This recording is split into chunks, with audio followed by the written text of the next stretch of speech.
एकनाथ शिंदे जर भाजपच्याच विरोधात कोरगोळी करायला लागले तर भाजप ते कसं सहन करेल? मित्र हो, नमस्कार. आगामी स्थानिक स्वराज्य संस्थांच्या निवडणुकीचे ढोल आता बघा सगळ्या पक्षात वाजायला लागलेले आहेत.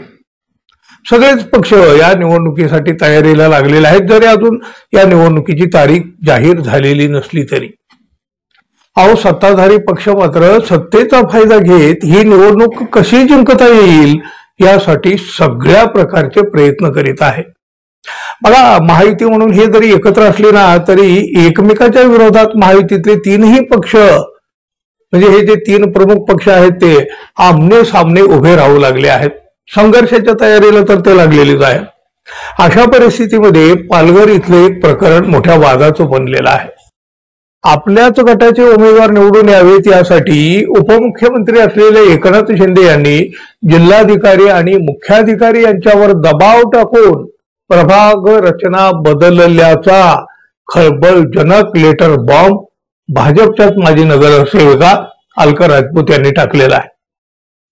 स्वार्थासाठी एकनाथ शिंदे यांनी ही प्रभाग रचना बदलली असल्याचा आरोप करीत अलका राजपूत यांनी थेट देशाचे सरन्यायाधीश, केंद्रीय आणि राज्य निवडणूक आयोग, मुख्यमंत्री देवेंद्र फडणवीस, नगरविकास विभाग यांना थेट पत्र पाठवून न्यायाची मागणी केलेली आहे.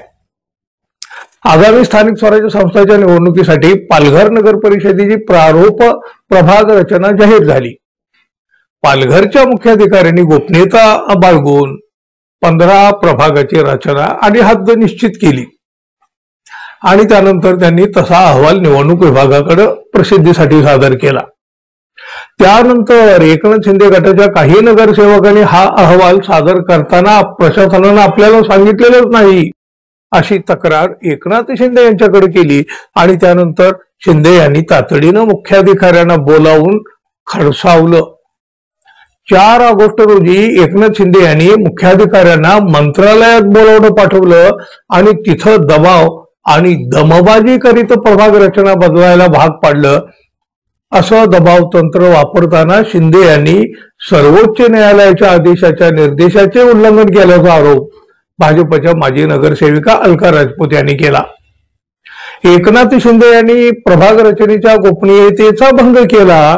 इतकंच नाही तर त्यात छेडछाड आणि गैरप्रकार सुद्धा केले. मनमानी करून जुनी प्रभाग रचना फोडायला सांगितली.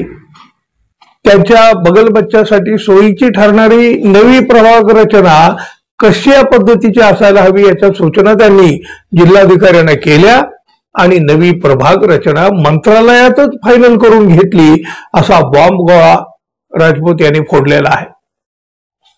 4 तारखेला मंत्रालयातून परतल्यानंतर लगेच 5 ऑगस्टला जिल्हाधिकारी कार्यालयात लगबग सुरू झाली. 5 ऑगस्टला रात्री उशिरापर्यंत नवी आणि बेकायदेशीर प्रारूप प्रभाग रचना तयार करण्यात आली.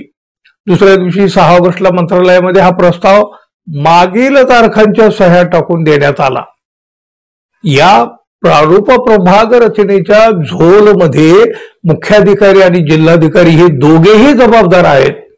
त्यांनी एकनाथ शिंदे यांच्या दबावाखाली केलेल्या हे सगळं बदल बेकायदेशीर आणि गोपनीयतेचा भंग करणारे हे सगळे बदल आहेत. या घटनेला जिल्हाधिकारी सुद्धा तितके जबाबदार आहेत. त्यामुळं ही प्रभाग रचना रद्द करून अधिकाऱ्यावर कारवाई करण्याची मागणी मुख्यमंत्र्यांना दिलेल्या या पत्रामध्ये त्यांनी केलेली आहे. म्हणजे बघा, सरळ सरळ आता भाजप विरुद्ध एकनाथ शिंदे असा सामना रंगू लागलेला आहे. तसा तर तो आधीपासूनच आहे.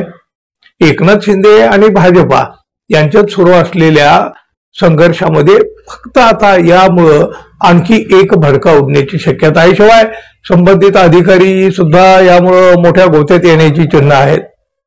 अहो, भाजपा किंवा फडणवीस हे गप्प बसून सहन करणार नाहीत ना. एकनाथ शिंदे जर भाजपच्याच विरोधात कोरगोळी करायला लागले तर भाजप ते कसं सहन करेल? त्यामुळं एकनाथ शिंदे यांच्यावर हे बुमरॅंग उलटण्याची शक्यता आहे. पाहूया या प्रकरणाचं पुढे आणखी काय काय होतंय ते. तोपर्यंत मित्रांनो, आपण आपल्या चॅनलला अजून सबस्क्राईब केलं नसेल तर कृपया सबस्क्राईब करावं ही अपेक्षा आहे. धन्यवाद. पुन्हा भेटू. तोपर्यंत नमस्कार.